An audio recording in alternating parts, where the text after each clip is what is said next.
Почетное право открыть фестиваль предоставляется президенту Светлане Мюркюре.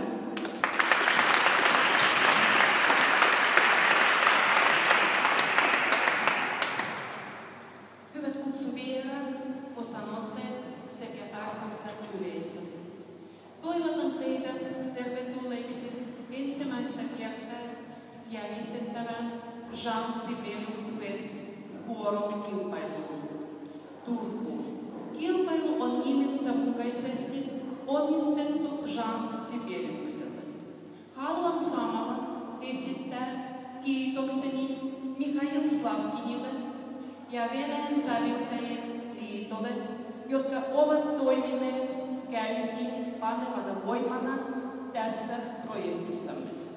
Ennakkotietojen mukaan on odotettavissa, että ensi vuonna Jean Sibelius Fest kokoaa Turkuun kuoromusiikin ystäviä ympäri maailmaa. Avajaiset ovat täällä Mikaelin kirkossa. Huomenna kuoromusiikki soi Turun konservatoriossa, Sikiön salissa. Ja Turku-kierroksemme päättyy Sibelius-museossa pidettävään finaaliin.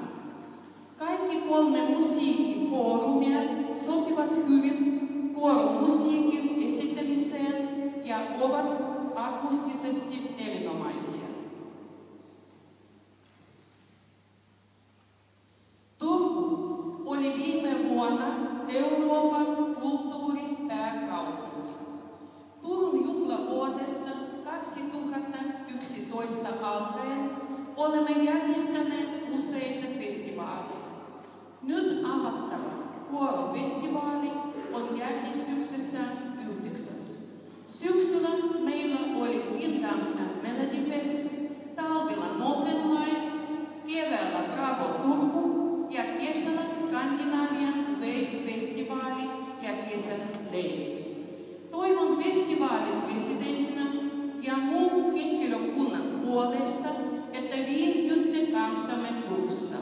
Olemme iloisia, että me kaikki tulemme solmimaan uusia ystävyyksiä ja tuttavuuksia.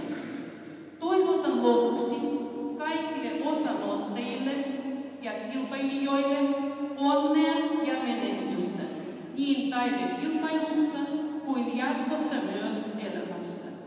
Julistan festivaalin presidenttinä Jean Sibelius Fest 2012 kansainvälisen